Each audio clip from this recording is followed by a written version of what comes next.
Chapter 254। क्या आपने इनमें से किसी को स्वीकार किया है? पैदा होने के बाद से हम पर नकारात्मक सुझावों की बमबारी होने लगती है, क्योंकि हम यह नहीं जानते हैं कि उनका विरोध कैसे किया जाए, इसलिए अचेतन रूप से हम उन्हें स्वीकार कर लेते हैं और अपने अनुभव में बदल लेते हैं। नकारात्मक सुझावों के कुछ उदाहरण हैं।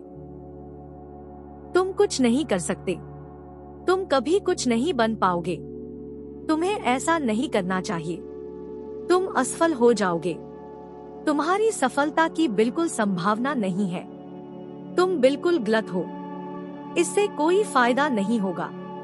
महत्वपूर्ण यह नहीं है कि तुम क्या जानते हो, महत्वपूर्ण तो यह है कि तुम किसे जानते हो।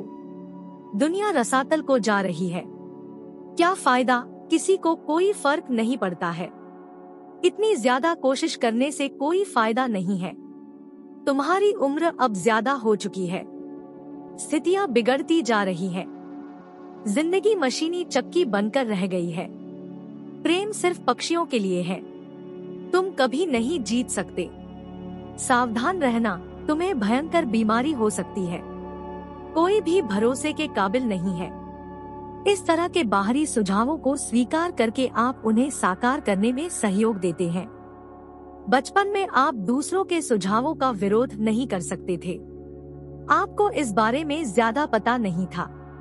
आपके लिए आपका मस्तिष्क और इसके चेतन तथा अवचेतन हिस्से ऐसे रहस्य थे जिनके बारे में आप सोच भी नहीं सकते थे।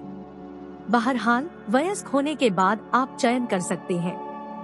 आप सकारात्मक आत्म सुझाव का प्रयोग करके अपनी कंडीशनिंग दोबारा कर सकते हैं और अतीत की छापों को बदल सकते हैं। इसका पहला कदम उन बाहरी सुझावों के प्रति जागरूक बनना है जो आप पर काम कर रहे हैं। अगर जांच न की जाए तो वे व्यवहार के ऐसे संस्कार डाल सकते हैं जो आपको व्यक्तिगत और सामाजिक जीवन में असफल बना देंगे। सृजनात्मक आत्म सुझाव आपको नकारात्मक कंडीशनिंग से मुक्त कर सकता है। अगर ऐसा नहीं किया गया तो नकारात्मक कंडीशनिंग आपके जीवन को विकृत कर देगी और अच्छी आदतों के विकास को मुश्किल या असंभव बना देगी। आप नकारात्मक सुझावों का विरोध कर सकते हैं, अखबार उठा लें या टीवी पर न्यूज देखें। हर दिन आप दर्जनों ऐसी खबरें सुनेंगे जो निरर्थकता, डर, चिंता, तनाव और भावी तबाही के बीज बो सकती हैं। अगर आप उन्हें सच मान लें और अपने भीतर जगह दे दें, तो डर के ये विचार आपकी जीने की इच्छा को ही खत्म कर देंगे। बहरहाल, जब आप यह समझ लेते हैं कि आपको इन्हें स्वीकार करने की जरूरत नहीं है, तो आपके सामने विकल्प खुल जाते हैं। अपने अवचेतन मन को सृजनात्मक आत्म सुझाव देकर आप में इन सभी विध्वंसात्मक विचारों का विरोध करने की शक्ति है। नियमित रूप से दूसरों के थोपे गए नकारात्मक सुझावों की जांच करते रहें। आपको इन विनाशक आत्म सुझावों की दया पर रहने की जरूरत नहीं है। हम सभी ने अपने बचपन, किशोरावस्था, वयस्क जीवन में इसकी वजह से कष्ट भोगे हैं। अगर आप पीछे मुड़कर देखें तो आसानी से याद कर सकते हैं कि माता-पिता, दोस्तों, रिश्तेदारों, टीचर्स और सहयोगियों ने किस तरह आपको नकारात्मक सुझाव दिए थे। उनकी कही गई बातों का विश्लेषण करें और उनमें छिपे अर्थ की गौर से जांच करें। आप पाएंगे कि उनमें से ज्यादातर बातें झूठी थी। उनका छिपा हुआ उद्देश्य आप में डर पैदा करके आपको नियंत्रित करना था और है। बाहरी सुझाव की यह प्रक्रिया हर घर, ऑफिस, फैक्ट्री और क्लब में चलती है। धीरे धीरे आपको पता चल जाएगा कि जाने जाने में लोगों के सुझावों का उद्देश्य यह होता है कि आप वैसा ही सोचें, महसूस करें और काम करें जैसा चाहते हैं, ताकि उन्हें फायदा पहुंचे, भले ही आपको नुकसान हो जाए।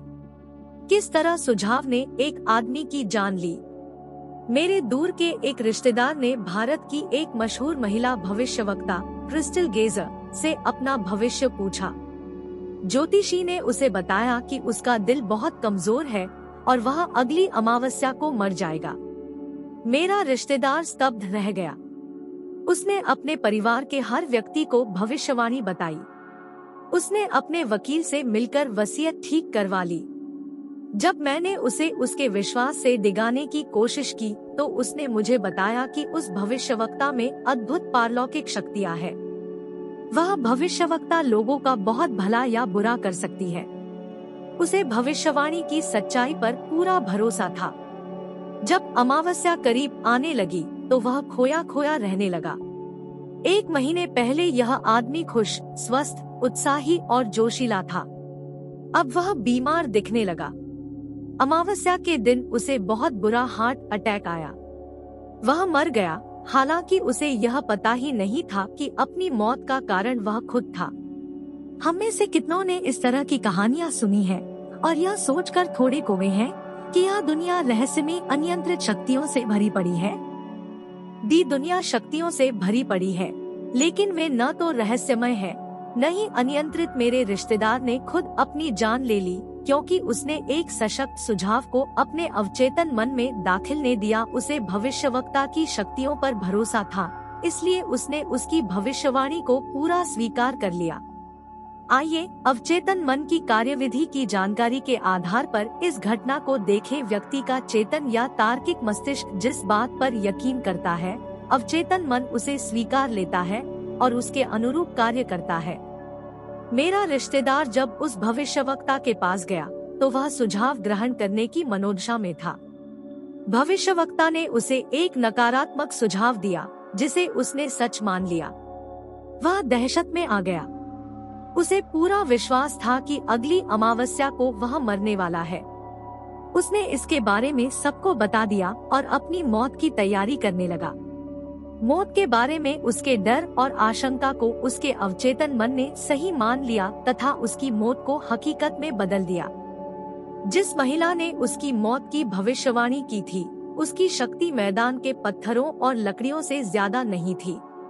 उसके सुझाव में जान लेने की शक्ति नहीं थी।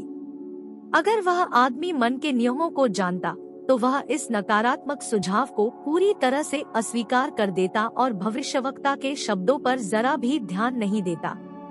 अगर वह जानता कि वह अपने ही विचारों और भावनाओं द्वारा नियंत्रित है तो वह जिंदा रह सकता था। तब भविष्यवक्ता की भविष्यवाणी बख्तरबंद टैंक पर फेंकी गई रबड़ की गेंद जैसी होती। वह आसानी से उसके सुझाव को नकार सकता था और हवा में उड़ा सकता था, जिससे उसे कोई नुकसान नहीं होता। इसके बजाय जागरूकता और समझ की कमी के कारण उसने अपनी मौत को खुद ही बुला लिया।